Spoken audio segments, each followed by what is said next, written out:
Muallifu hafidhahu Allah ta'ala katika darasa hii anakusudia kututajia baadhi ya mikhalafa inayojitokeza katika masala mazima kuoa au kuolewa, kuoa au kuozesha, makosa ambayo yanajitokeza katika kadhia za watu, imma kuoa au kuozesha au kuozeshwa. Kwa hiyo ndio unwani ya darasa yetu, al-akhta'u ash-shar'iyyah fi az-zawaji wat-tazwij, makosa ya kisheria katika al-akhta'u ash-shar'iyyah, makosa ya kisheria fi az-zawaji, katika ndoa, katika kuoa, wat-tazwij, na kuozesha. Al-akhta'u ash-shar'iyyah, makosa ya kisheria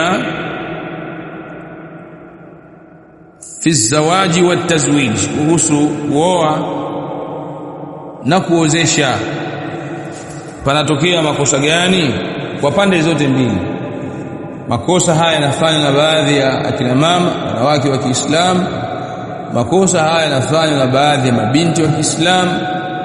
Makosa haya yanafanywa kadhalika na baadhi ya wanaume katika majumba ambao wanamiliki mabinti. Mnaelewa hapo? Hiyo ndio lengo la darasa hili la 48. Na hii ni kwa sababu gani muallif anazungumzia kadhia hii? Kwa sababu kuoa au kuozesha katika Uislamu linazingatiwa kuwa ni jambo ambalo ni asmal alaqati al-insaniya, ni jambo ambalo kuoa au kuozesha au kutengeneza ndoa ni asmal alaqati al-insaniya, ni moja kati ya uhusiano wa msingi katika jamii. Bila ndoa watu watakuwa na mahusiano mabaya sana katika mujtama, katika jamii. Ila ilipokuwa kuna ndoa, basi imepelekea kuwepo mahusiano mazuri na matukufu baina ya wanajamii.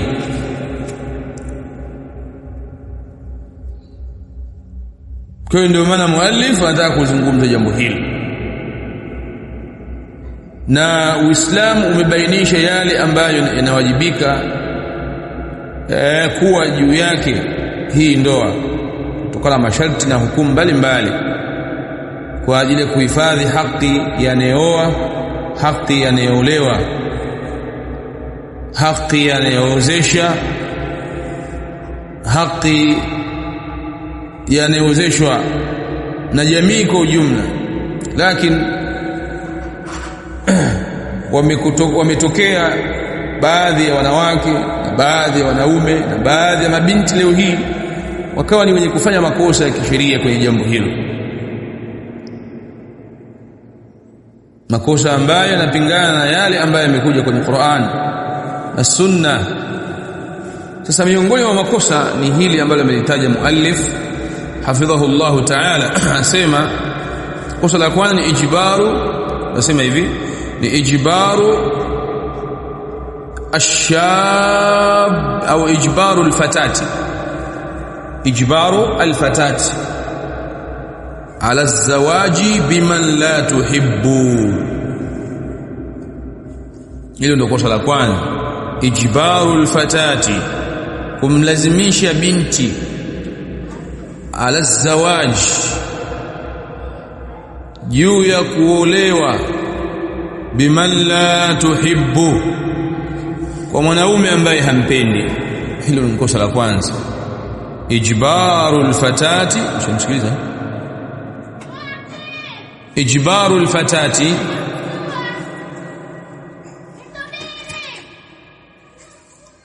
طيب tare, ijbaru alfatati, kumlazimisha binti ala zawaji, juu ya kuolewa, biman la tuhibbu, na mwanaume ambaye hampendi. Hili ni kosa kwa mujibu wa sheria. imma analifanya baba yake mzazi ni kosa, imma analifanya mama yake mzazi ni kosa. Haifai kufanya kitu hicho, hilo ni kosa kwa mujibu wa sharia, kwa sababu Qur'an na Sunna haijaelekeza watu kufanya hivi wakati wa kuozesha. Mtume sallallahu alaihi wa alihi wasallam anasema la tunkahu albikru hatta tusta'dhana, haitakiwi kuozeshwa msichana ambaye hajawahi kuolewa mpaka atakuidhini. Wala tunkahu thayyibu hatta tustamara, na wala haifai kumuozesha mwanamke ambaye ashawahi kuolewa mpaka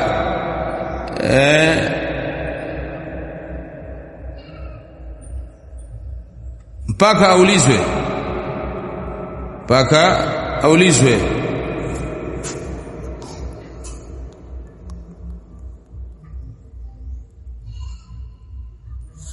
Hiyo ndio hadithi inayoonyesha kosa hilo. La tunkahu albikru hatta tusta'dhan. Albikr ni yule ni binti ambaye lam tatazawwaj min qabl, ni yule binti ambaye hajawahi kuolewa, inaitwa bikrun. Alistidhan, kumtaka idhini kunakuwaje? Yani ni kumtaka yeye mwenyewe atoe au aseme mimi niko tayari, nimeafiki kuolewa na fulani.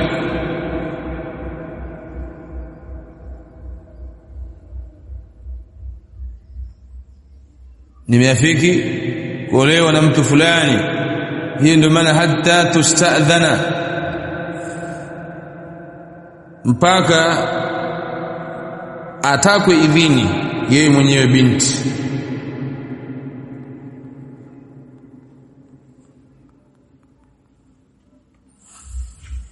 Hiyo ndio maana ya hadithi hii. Kwa hiyo imma baba yake au mama yake au yule ambaye ni kiongozi wake anawajibika amtake idhini na amuombe aafiki hilo jambo la kuolewa na mwanaume fulani.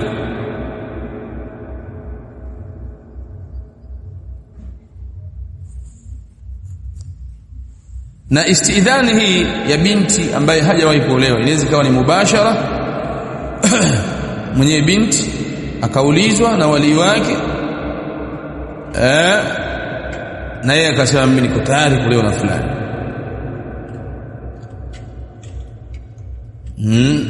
Hal tuwafiqina ala zawaji min fulan, je unaafiki kuolewa na fulani? Akasema naam.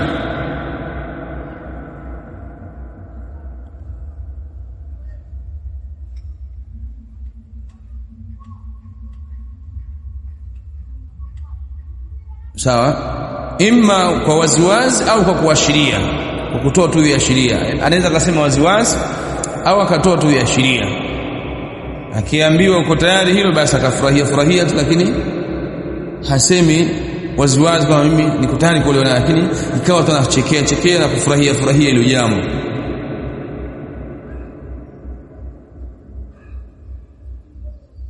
Sawa, lakini asimlazimishe. Kwa hiyo kumlazimisha kwa mujibu hadithi hii inaonyesha kwamba ni kosa, ni makosa kumlazimisha binti kuolewa na mwanaume ambaye hajampenda. Kosa la pili ni ijbaru ashab, ni kumlazimisha kijana wa kiume. Ijbaru shab, kumlazimisha kijana wa kiume ala zawaji, juu ya kumwoa min fatatin la yuhibbuha. Ijbaru shabi, kumlazimisha kijana wa kiume ala zawaji, juu ya kuoa min fatatin la yuhibbuha, binti ambaye hampendi. imma ni baba yake mzazi huyu kijana wa kiume au mama yake mzazi akawa anamlazimisha kwa mwanangu oe fulani. Hiyo hali wanayo baadhi ya wanawake.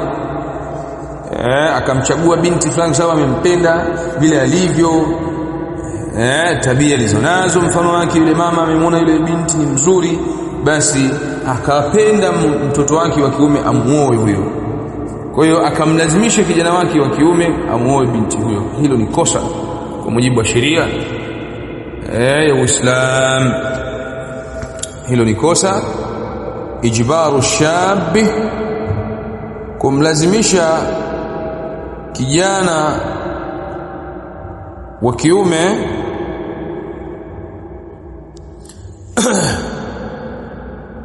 ala zawaji juu ya kumwoa min fatati la yuhibbuha, kumwoa binti ambaye hajampenda.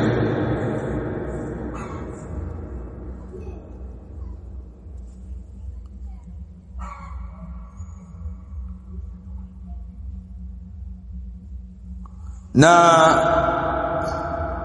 dalili inayoonesha hilo kuwa haifai kumlazimisha kijana wa kiume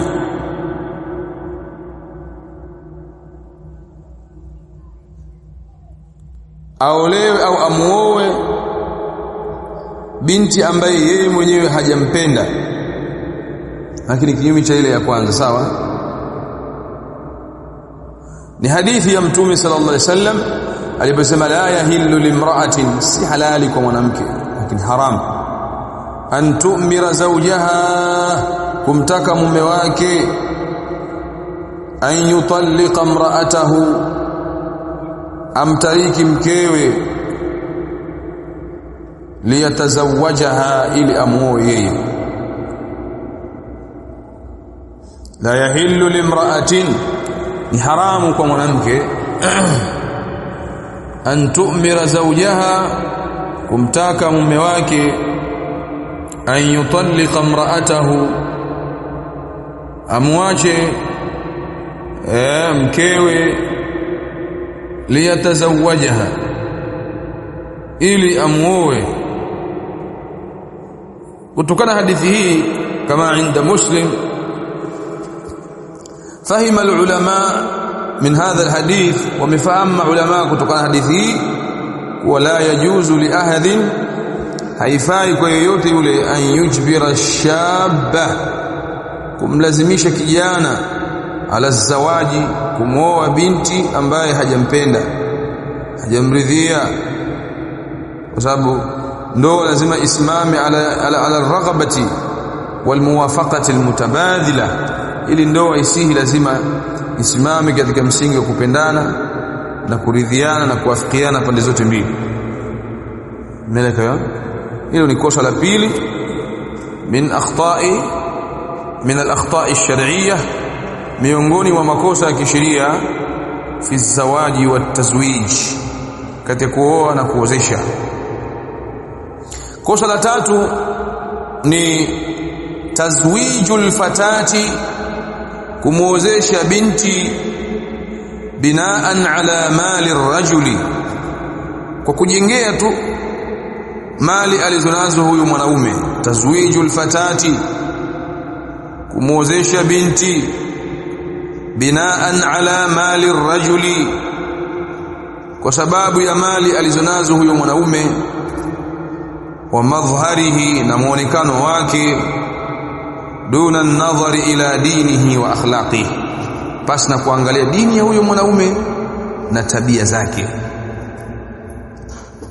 Tazwijul fatat, kumuozesha binti binaan ala mali ar-rajul, kwa kujengea tu mali alizonazo huyu mwanaume, kwa sababu ana mali nyingi, basi tumuozeshe binti yetu. Wa madhharihi, na muonekano wa huyu mwanaume ni mzuri, duna an-nadhari ila dinihi wa akhlaqihi, basi na kuangalia dini yake na tabia zake huyu mwanaume zikoje. Hilo ni kosa. Kwa sababu gani? Mtume sallallahu alaihi wasallam anasema tunkahu almar'atu li 40, mwanaume au mwanamke anaolewa. Mtume anasema idha ja'akum man tardawna dinahu wa khuluquhu, atakapokujieni mwanaume ambaye mnairidhia dini yake na tabia zake, fazawwijuhu, basi huyo muozesheni. Kwa hivyo Mtume alayhi salam hajataka watu waozeshe mabinti zao kwa sababu ya mali za hao wanaume na madhari zao, bali Mtume amewataka watu waozeshe mabinti zao kwa kuzingatia nini? Dini za hao wanaume na tabia zao. Kwa maana ya kwamba mtu anaweza akawa na dini lakini tabia zikawa ni chafu, na mtu anaweza akawa na tabia nzuri lakini dini yake ikawa ni mbovu. Anaweza akawa na itikadi ya kisalaf lakini upande wa akhlaq ikawa ni mbovu, kwa sababu dini imesheheni au imejengwa katika jawani mbalimbali. Dini ni tabia, dini ni itikadi, dini ni miamala, dini ni ibada. Ili tuseme fulani na dini ya sawa, basi tutasema maneno hayo tutakapoona kwamba yuko vizuri kwenye itikadi yake, yuko vizuri katika ibada, anajitahidi kumwabudu Allah, yupo vizuri katika miamala na watu au viumbe, yupo vizuri katika tabia zake. Hapo tutasema kwamba huyu ana dini ya sawa. Kwa lazima tuzingatie hivyo vitu, dini yake na tabia zake. Kwa maana kwamba mtu anaweza kuwa na dini lakini tabia ni mbovu, anaweza kuwa na tabia nzuri lakini dini ni mbovu, hana akida ya sawa sawa. Wapo masufi, wapo maikhwanul muslimun kwenye upande wa akhlaq ni wazuri, lakini kwenye upande wa manhaj na itikadi zao ni mbovu na chafu. Kwa hiyo binti au wali wa binti, mama wa binti asikubali kuolewa, kumuozesha binti yake na mwanaume ambaye hana akhlaqi ya dini au hana akhlaqi na dini, eti kwa sababu tu kwamba ana nini, ana pesa mengi, ana muonekano mzuri. La, halifai jambo hilo, ni kosa wazi. Kwa hiyo ndio maana hilo kosa. Kosa la 4 ni ikhtiyaru almar'ati, ni kuchagua mwanamke wa kuoa ala mali, binaan ala maliha, kwa kujengea tu mali alizokuwa nazo, wa nasabiha, na nasabu yake, kwamba atoka katika familia tukufu kwenye huo mji, familia mashuhuri, wa jamaliha, na uzuri alionao fakat, bas. Hilo ni kosa. Ikhtiyaru almar'ati, kuchagua mwanamke wa kuoa binaan ala maliha, hali ya kujengea mali alizonazo, kwamba yeye anamuoa kwa sababu ana mali, wa nasabiha, na nasabu yake ni nasabu mashuhuri kwenye huo mji na inaheshimika, wa jamaliha, na uzuri alionao fakat, bas. Yeye akazingatia vitu hivyo tu ndio vikamsukuma kwenda kuoa mwanamke. Hilo ni kosa, kwa sababu madhara yanayokuja kutokea baadaye ni makubwa kuliko maslahi. Wazi. Na hii ni kwa sababu Mtume alayhi wasallam anasema tunkahul mar'atu li 40, anachumbiwa na kuolewa mwanamke kwa sababu ya mambo mangapi? Manne. Wengi katika wanaume wanakwenda kuchumbia na mpaka wakafikia hatua ya kuoa kwa kuzingatia hayo mambo manne. Haina maana kwamba Mtume sallama ametuambia tuyazingatie manne yote yatimie. Haina maana hiyo hadithi, bali wengi tunkahu, huolewa almar'atu, huolewa mbele ya wanaume wengi mwanamke li 40, kwa sababu hajasema inkihu li 40, umeelewa? Hajasema inkihu li 40 oleo inkihi almar'a li 4, hajasema hivyo Mtume. Muoe mwanamke kwa sababu manne, hajasema hivyo, bali tunkahu, huolewa kikawaida na kimazoea mwanamke li 40 kwa sababu manne. Limaliha, kwa sababu ya mali, kuna wanaume wanaangalia mali. Walihasabiha, na kwa sababu ya familia yake na ukoo aliotoka kuna baadhi ya wanaume wanaangalia hicho kitu. Walijamaliha, na kwa sababu ya uzuri wake, wako wanaume wanaangalia uzuri wa mwanamke. Walidiniha, na kwa sababu ya dini yake, wako wanaume wanaangalia dini ya mwanamke. Mtume akasemaje sasa kuonesha kwamba si maana ile ya mwanzo inakusudiwa? Fadhfaru bidhati din, wewe jinyakulie mwanamke mwenye dini. Fadhfaru bidhati din tarbati yadak, jichagulie mwanamke mwenye dini ili isiambulie kupiga mavumbi mikono yako, isipige kwenye mavumbi mikono yako. Kwa hiyo hadithi inajulisha kuwa haitakikani kuangalia tu peke yake mali, uzuri na ukoo huyo mwanamke wakati wa kuchagua mwanamke wa kuoa, bali yajibu, sio khiari, bali yajibu, sababu mtume fadhfar ni wajibu, bali yajibu an yakuna ad-din huwa al-mi'yar al-aham, dini hiyo ndio kipimo cha umuhimu. Wewe ukiacha hii dini ukasema mimi namuoa kwa sababu ana mali, kwa sababu ni mzuri sana, kwa sababu ya kadha kadha katika mambo ya kidunia, hilo ni kosa. Kama ilivyokuwa kwa upande wa mwanzo ni kwamba ni kosa kumwozesha binti kwa sababu ya mali ya nani?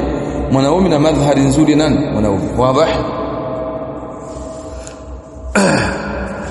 Khamisan, kosa la tano, ikhfa'ul uyub. Ikhfa'ul uyub, kuficha aibu baina at-tarafain, baina ya pande zote mbili. Ikhfa'ul uyubi baina at-tarafain, kuficha aibu baina ya wanandoa wawili.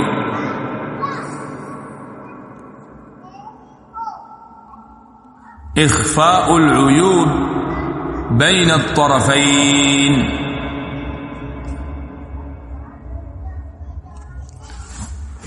kuficha aibu baina ya wanandoa wawili. Hilo ni kosa. Kuna baadhi ya wanawake hawadhihirishi aibu zao, na kuna baadhi ya wanaume hawadhihirishi aibu zao anapokwenda kuchumbia. Yeye binti amefuatwa na mwanaume wa kumchumbia na anajua yeye anazo aibu, hazisemi zile aibu. Hilo ni kosa.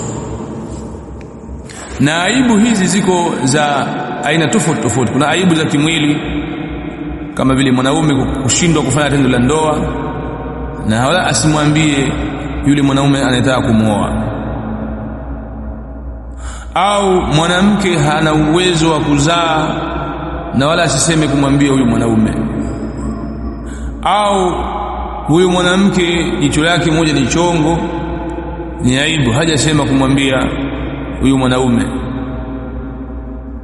au huyu mwanamke kwenye mwili wake kuna mbaranga ya wala hajasema kumwambia huyu mwanaume. Hizi ni aibu. Na ziko aibu za kinafsi kama vile mtu kuwa mwendawazimu, mgonjwa wa akili, na wala yasisemwe hayo, au na mapungufu kidogo ya kiakili, wala pasisemwe hilo, ni aibu. Au mwanamke ni mlevi, wala hapajasemwa. Umeelewa? Na ziko aibu za kitabia. Ziko aibu za kitabia mwanamke kiwa nazo anatakiwa pabainishwe. Huyu mwanamke unataka umuoe lakini ni muongo kulikweli huyu. Yaani katika miongoni mwa tabia zake mbaya ni muongo. Au huyu mwanamke ni ana ghadhabu sana huyu ana hasira kali sana huyu mwanamke. Pande zote hizo. Au mwanaume, au huyu mwanamke unataka umuoe lakini ana khiana sana katika ndoa. Huyu hawezi kukaa na mwanaume mmoja, huyu atakuchiti tu mfano wake.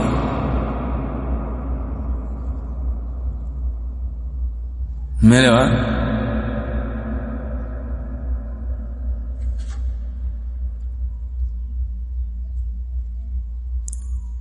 Na mengineyo katika uyub.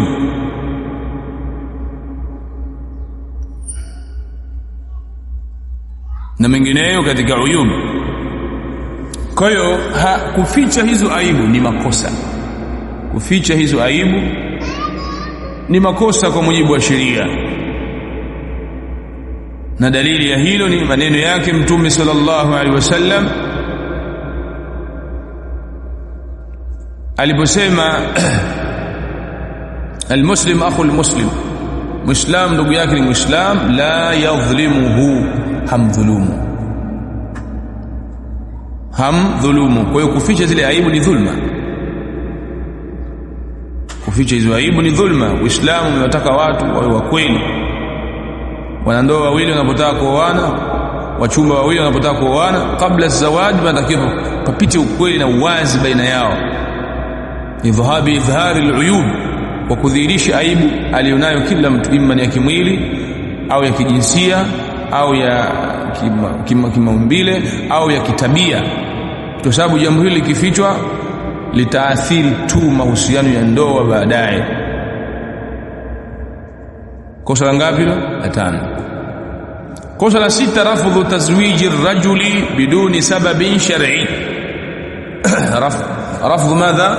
Tazwiji ar-rajuli biduni sababin shar'i, ni kukataa kumuozesha mtu bila sababu za kisheria. Rafdhu tazwiji ar-rajuli, kukataa kumuozesha mtu biduni sababin shar'iyyin,